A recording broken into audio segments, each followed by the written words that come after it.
El Foro de la Historia.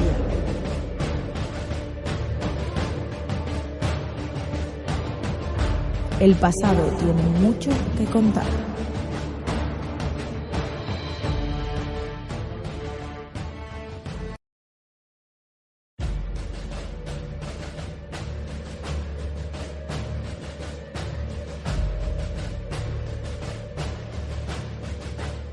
El Foro de la Historia.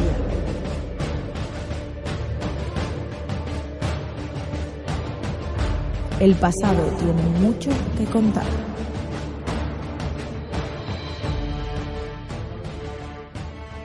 Bienvenidos a Foro de la Historia. Bienvenidos al episodio 19. Bienvenidos a uno de los episodios que desde mi punto de vista es de los más... no va a ser muy largo, eso sí, pero es uno de los episodios que...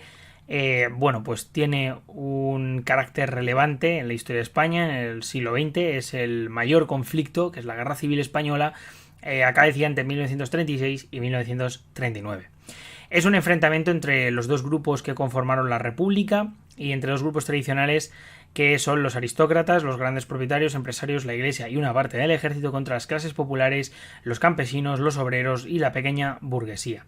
Momento en el que hay una sublevación en julio del 36 que se lleva gestando durante ciertos meses y que, pues vienen a acabar con el Frente Popular y que luego posteriormente vendrán a acabar, por supuesto, con el régimen republicano. Lo primero de todo decir que este episodio es un episodio bastante complicado. Ya lo era el de la Segunda República y lo será, por supuesto, el del franquismo, el episodio 19. En este episodio 18 la verdad es que mi intención es... 19, perdón. Que me he equivocado, el 18 fue el de la Segunda República. Fue básicamente... este episodio es un episodio que desde luego es posible que suscite críticas.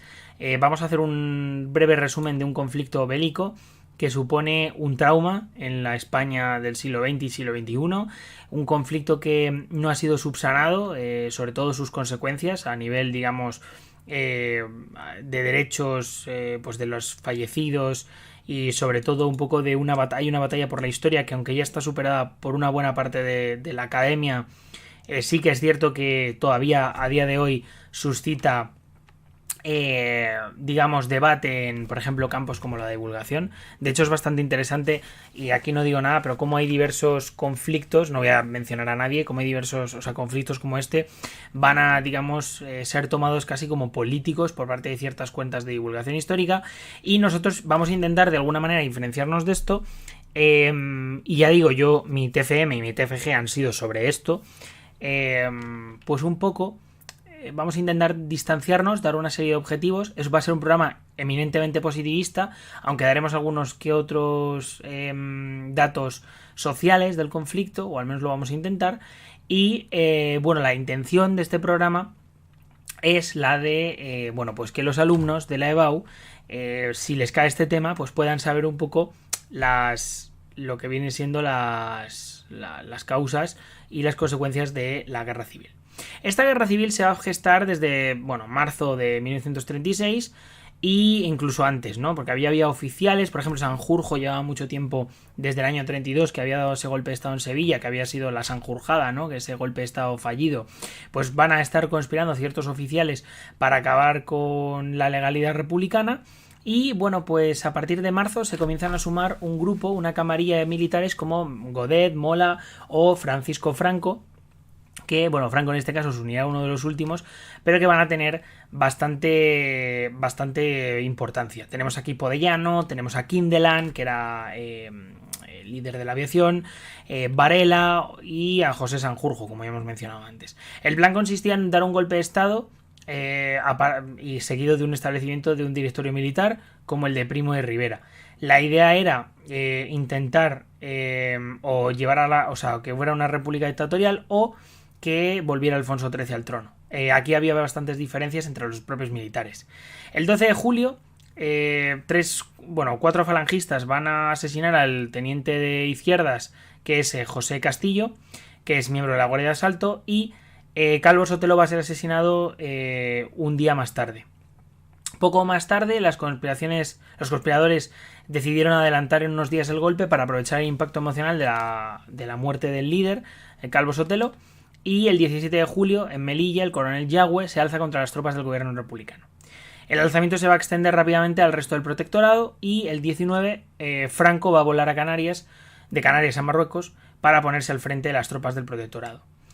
También tenemos, bueno, pues una respuesta de un gobierno de Santiago Casares Quiroga, que es un gobierno de un republicano moderado, que va a dimitir porque no puede hacer frente a la situación y va a ser sustituido por, primero por Martínez Barrio, que va a intentar llevar a cabo una negociación con los golpistas, que no lo va a conseguir y dimitirá al día siguiente, y llegará al gobierno José Giral.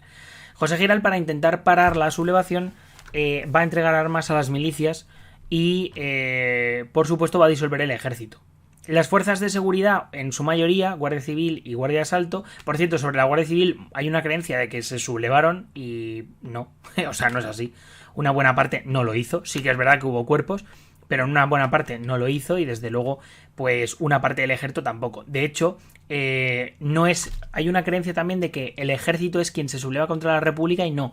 Son una serie de militares, que en muchos casos son militares africanistas, conservadores, y que habían tenido incluso sus propios litigios personales, como es el caso de Sanjurjo, o incluso el caso de Franco, o el caso de Mola, que van a ser militares que van a tener sus cuentas pendientes de alguna manera con la República y con el sistema, desde luego, del gobierno de Azaña, y van a dar un golpe de estado para acabar con ello, ¿no? Pero es una parte del ejército, no todo el ejército. Desde luego es la parte marroquí, que es la parte que está mejor armada. El alzamiento triunfó en zonas como Galicia, Castilla y León, Navarra, Zaragoza y una parte de Andalucía. Los sublevados además disponían de zonas rurales y sobre todo de las menos pobladas. Realmente su activo más importante en este momento son las reservas de trigo de esa parte de la Andalucía occidental. Sin embargo, el lanzamiento fracasó. Fracasó porque donde había más obreros y la izquierda tenía peso, que eran las ciudades o las zonas industriales, no triunfó. Por ejemplo, País Vasco, Cataluña, Madrid, Asturias o Levante. Hubo en Valencia, por ejemplo, una lucha callejera o, por ejemplo, mismamente la sublevación en Barcelona, que fue sofocada muy, muy rápida. Bueno, lo primero, hay que decir que en el caso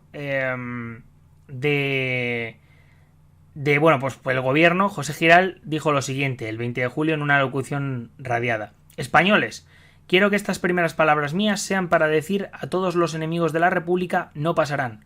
Frente a ellos está el gobierno, asistido por la razón de la ley, confiad en el gobierno. El gobierno también confía en el pueblo y agradece el concurso eficaz de las fuerzas leales del ejército, así como de las entusiasmadas milicias populares. La sublevación también acabó, por supuesto, con la intentona en Madrid del cuartel de la Montaña, donde los militares se atrincheraron esperando refuerzos que nunca llegaron y que acabaron siendo derrotados por los milicianos. De hecho, fue una escabechina y acabaron una buena parte de los militares sublevados muertos. Los apoyos políticos del bando sublevado eran, pues eso, la Iglesia, una buena parte de los terratenientes, y bueno, no estaban inspirados por el fascismo, pero sí tuvieron, digamos, de alguna manera, influencias del mismo. Una buena parte de falangistas, carlistas, católicos y monárquicos se van a unir contra el Estado republicano. Se van a hacer llamar nacionales. De hecho, en realidad, desde mi punto de vista, lo que es el concepto es sublevados o rebeldes, y van a decir que luchan por la unidad de España y por el catolicismo. Los mandos militares lo que querían era, en general, su mayoría, llevar a cabo una dictadura de tipo militar. Los monárquicos de Aceda pretendían, uniéndose al alzamiento, restaurar la monarquía alfonsina, y los falangistas pretendían, digamos, llevar a cabo una revolución social como la que había llevado Mussolini en Italia.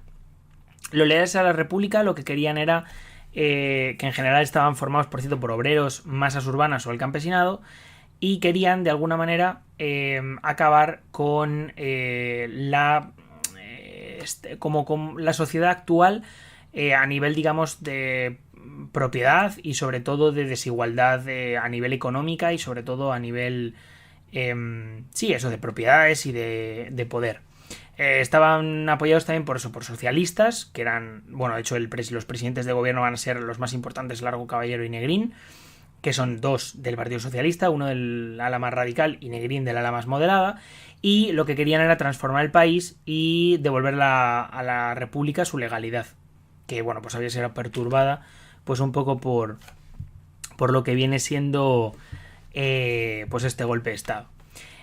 Se internacionalizó el conflicto. De hecho, el conflicto europeo pues va a estar apoyado en el caso de los sublevados, por los regímenes fascistas como el régimen alemán o el italiano, y digamos empezó a formar el ideario de que España era una especie de microcosmos, ¿no? En donde se estaba digamos efectuando un conflicto que iba posteriormente a contagiar al resto de Europa y que iba a haber un enfrentamiento global. Por parte del gobierno,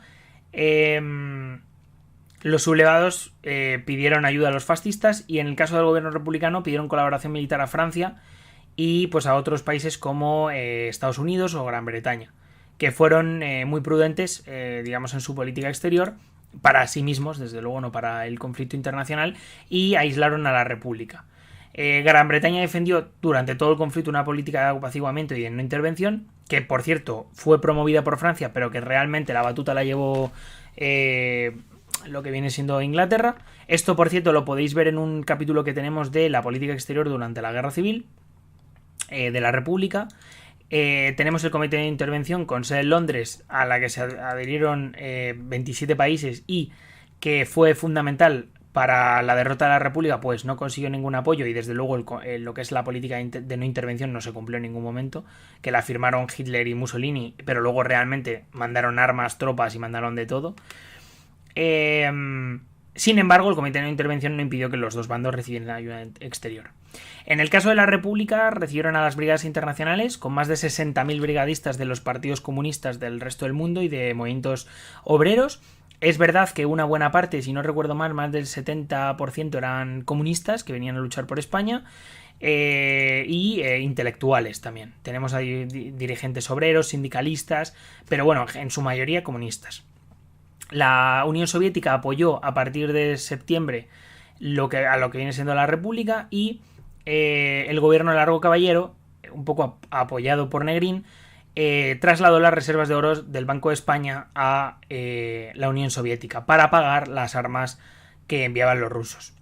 Hay una diferencia bastante importante entre la ayuda alemana e italiana, que fueron carros, aviones, artillería o fusiles o municiones en grandes números, para apoyar a los sublevados, frente a la ayuda recibida por parte de los soviéticos. Los soviéticos cobraron cada tanque que enviaban a la República o cada cartucho de balas que enviaban, mientras que Hitler y Mussolini apoyaban a Franco con la idea de conseguir materias primas y concesiones, e incluso la participación de Franco en una posible guerra europea si ganaban.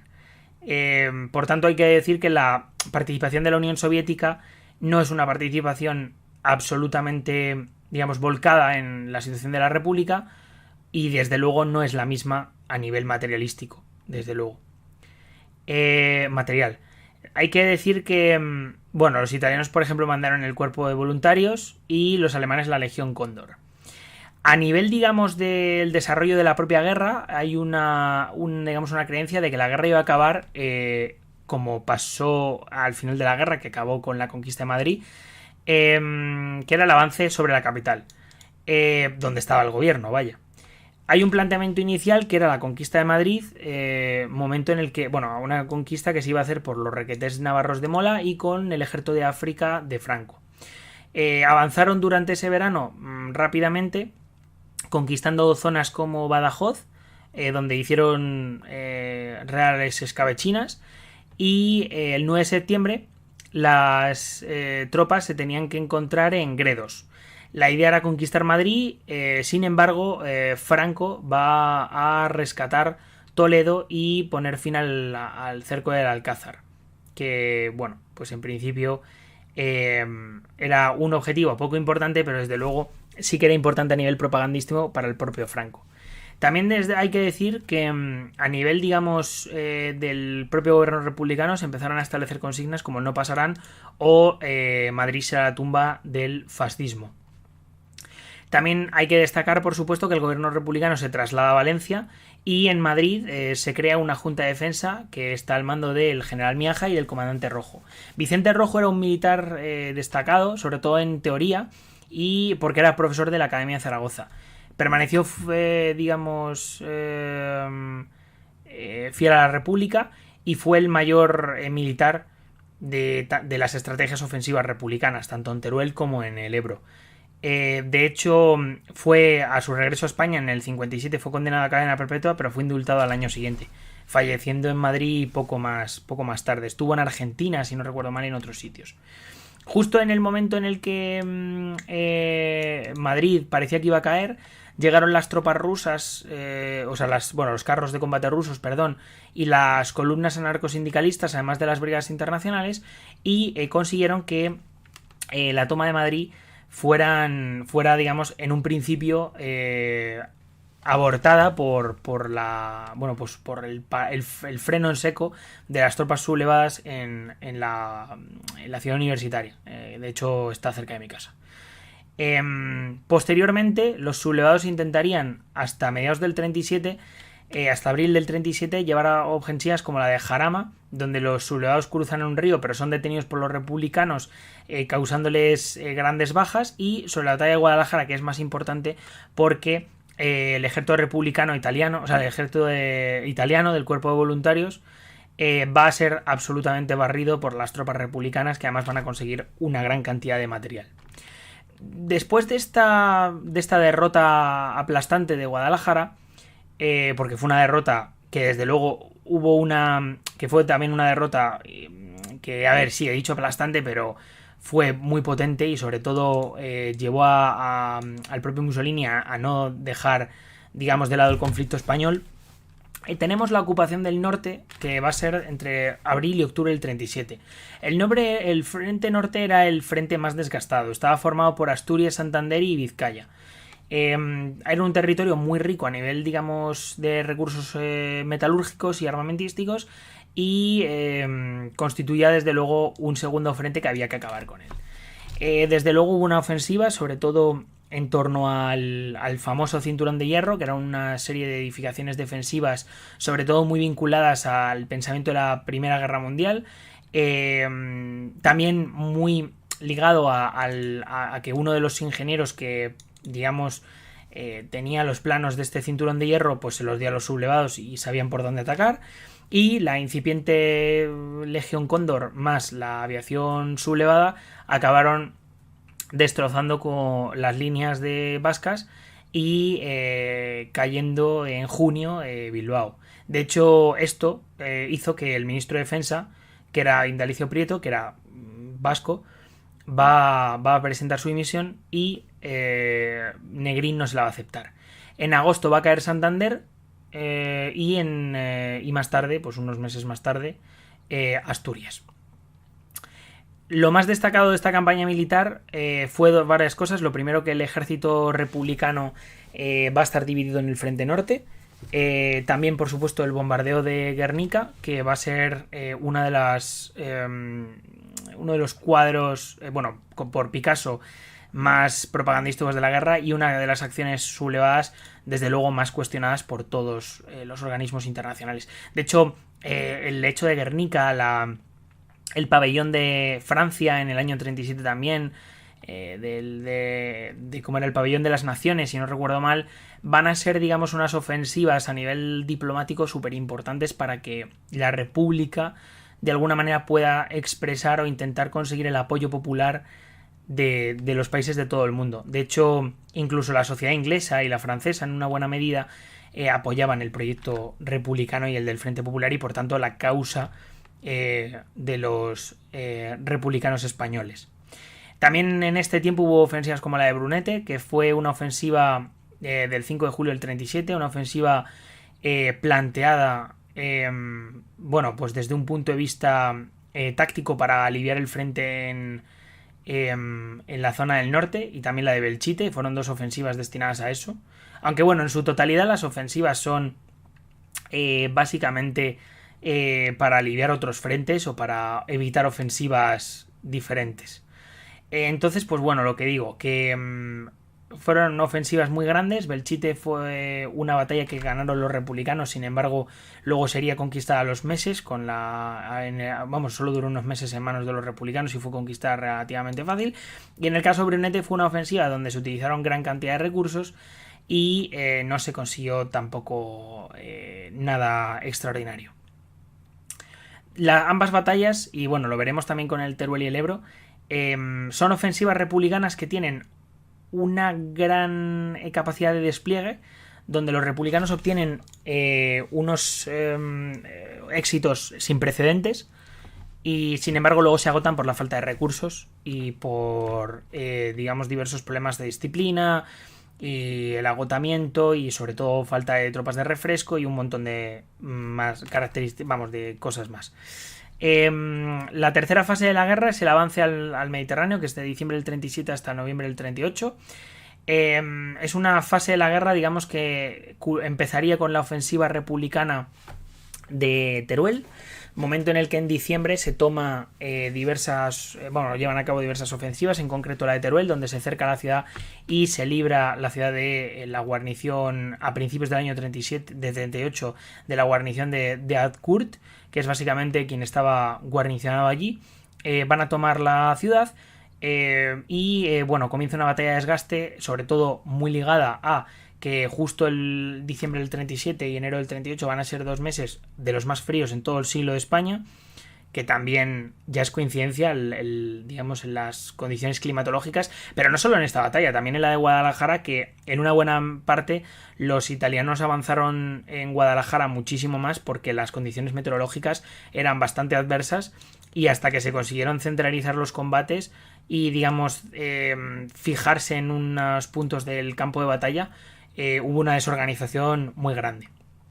La batalla de Teruel significó una ofensiva, tenía el objetivo de que no se tomara Valencia, ¿vale? Y no se tomara, Madrid, donde quizá los franquistas querían volver a atacar otra vez la capital, y Franco decidió llevar sus mejores tropas a Teruel. Esto al final llevó a una batalla de desgaste en la cual los republicanos no podían ganar y también a una serie de errores tácticos donde los republicanos, después de conquistar Teruel, van a mover una buena parte de los efectivos que tienen del ejército de maniobra, que es el ejército ofensivo republicano, lo van a mover a la zona de Madrid pensando que va a haber una ofensiva y realmente eran unas tropas que hubieran sido muy buenas en ese frente. Después de esa batalla automáticamente comienza la ofensiva al Alfabra, donde se conquista todo Aragón, se llega incluso a Lleida en marzo del 38 y se corta por el norte de Valencia al norte de Castellón lo que viene siendo el territorio republicano, por lo que queda el ejército republicano partido en dos, el ejército de Cataluña y el ejército de Valencia y del centro. Hay una serie de reorganizaciones y con la propaganda y los altos cargos militares intentan que de alguna manera la república no acabe derrotada en un corto periodo de tiempo. Posteriormente a eso, el 25 de julio del 38 el ejército republicano intenta su última baza. El ejército popular cruza el Ebro, dirigido por Vicente Rojo, y esta batalla se va a alargar durante 3 meses. En principio se van a conquistar las sierras de Pandol, Cabals, que son 2 sierras que están justo en ese paso del Ebro, y se van a conseguir unos buenos resultados sin llegar en esa primera semana a los objetivos propuestos, que eran la toma de Gandesa, que era un punto neurálgico de las comunicaciones. 3 meses más tarde los ejércitos republicanos se van a tener que retirar y a nivel militar la república estaba destruida, sobre todo militarmente hablando. Y después de eso vemos básicamente cómo ya empieza un periodo en el cual la quinta columna va a tener mucha importancia. La quinta columna son los falangistas y todas las fuerzas pro sublevadas en territorio republicano que van a llevar acciones bastante importantes para intentar o captar miembros o intentar incitar a sublevaciones internas o incluso boicotear ciertas acciones republicanas en su propio territorio. Esto va a llevar a que en febrero del año 39 Bueno, en enero del año 39 se va a emprender una ofensiva sobre Cataluña y van a exiliarse más de 400.000 personas hacia Francia desde la frontera catalana. Manuel Azaña va, digamos, a abandonar el territorio y se va a efectuar además el último congreso o parlamento, sesión parlamentaria en territorio español de la República, en el Castillo de Figueras, si no recuerdo mal, a finales de enero del 39, asistiendo solo, si no recuerdo mal, 77 diputados. En febrero del 39 la República no le quedaba más territorio que la zona centro y Juan Negrín intenta hacer un esfuerzo para reorganizar el ejército y el territorio republicano. En este momento van a surgir ciertas desavenencias entre socialistas, anarquistas como Cipriano Mera, socialistas como Julián Besteiro, que ven que la guerra está perdida y que van a intentar buscar un final negociado.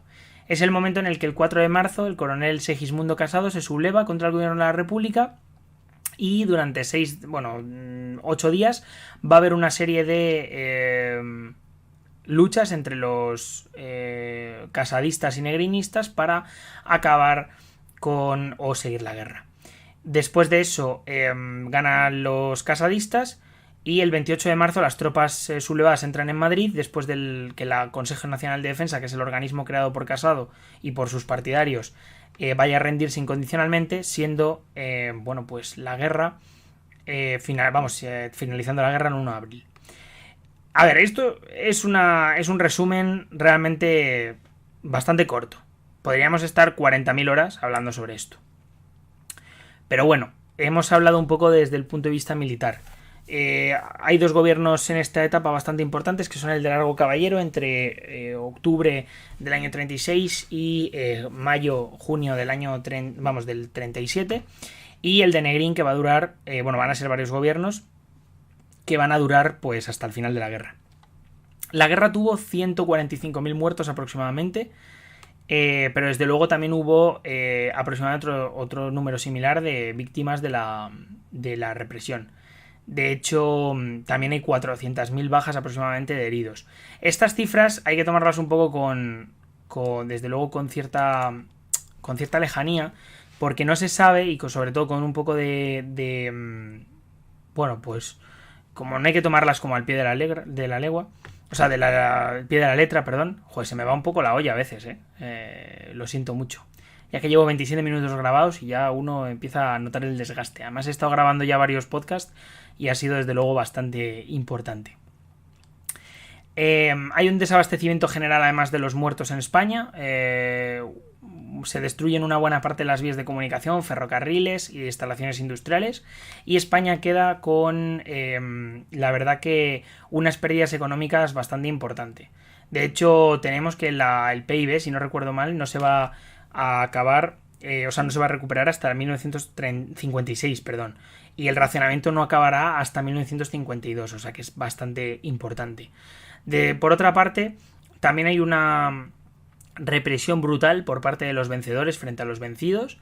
De hecho, respecto a la represión hay que decir que no son iguales, digamos, en cuanto a la represión, pues la República, cuando instaura, digamos, después de 1936 finales, el orden otra vez constitucional, esta represión va a bajar considerablemente frente a los franquistas, que al ganar la guerra y al ganar territorios van a llevar a cabo purgas dentro de los territorios que conquistan. Se intenta instaurar como una especie de el sentimiento que durará hasta la transición de todos fueron iguales y todos hicieron las cosas mal. Pero tenemos a Franco y eso es lo que hay. En la zona republicana tenemos a los paseos, con esas detenciones que son detenciones ilegales, las checas, que son cárceles clandestinas, o los incendios de iglesias. Aparte de saqueos y requisas de bienes, como la caja de reparaciones que va a crear el propio gobierno para quitar sus bienes a los que han participado en la sublevación. Y bueno, por otra parte, la zona nacional, pues sublevada, tenemos pues un carácter sistemático, planificado y ejercida por el Estado y por la falange o por las autoridades políticas de la zona en concreto, donde lo que se va a ver es un poco que los militares van a ir limpiando a todo aquel que sea susceptible de ser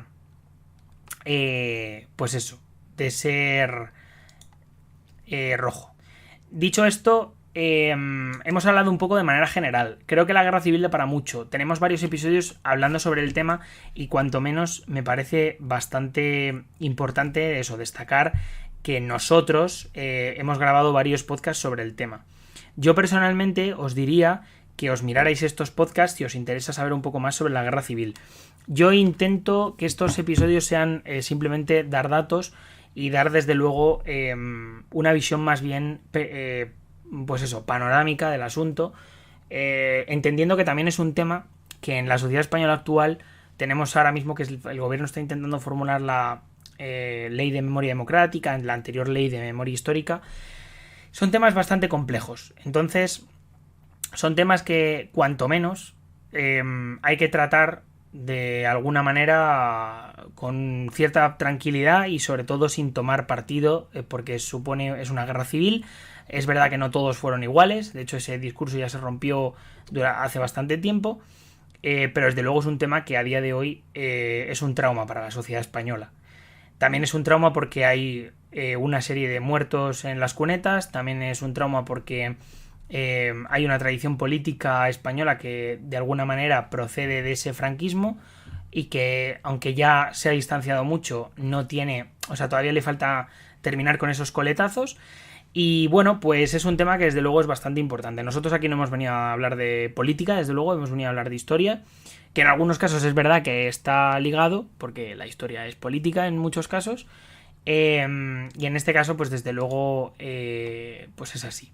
Dicho esto, espero que os haya gustado, espero que le deis un buen like, espero que nos sigáis en iVoox, en Spotify, en Google Podcast o en Apple Podcast y por supuesto que nos sigáis en redes sociales. Tenéis ahí nuestro Twitter, que estamos a puntito además de llegar a una cifra en plan 4.000 seguidores, que es muchísimos y que desde luego estamos cerca. Espero que os haya gustado, darle un buen like y nos vemos en el siguiente episodio. Chao.